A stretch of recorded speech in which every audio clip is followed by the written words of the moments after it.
Guys, IPCC's synthesis report was recently out and it has some key messages for India. Let's have a look at them.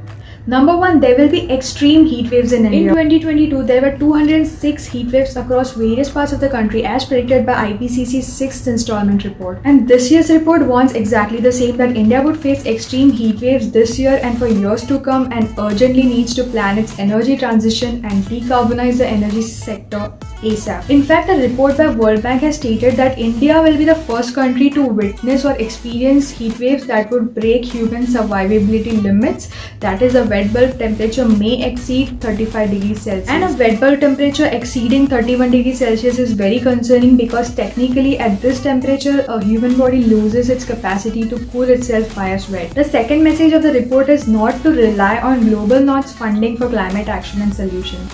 India is one of those global south countries that has contributed the least to the climate crisis but is most vulnerable to its consequences. Investors and scientists believe that India is the next hotspot for investments related to climate action and climate finances. But however, the report emphasizes on the fact that we should not rely on global north for funding related to climate action and solutions. The message here is to find solutions within the country and form a system in place that would ensure that the funds are distributed to the right adaptation and mitigation measures, and to build national and state-specific climate resilient pathways, and prioritizing investments in disaster risk reduction, evacuation plans, infrastructure development for vulnerable populations, early warning systems, and reforestation and afforestation programs. The report has also warned that Maharashtra will likely face water scarcity coupled with massive flooding in the coming few years. The report also confirms that the rising temperatures and the changes in precipitation patterns would have serious implications on the crops grown across various parts of the country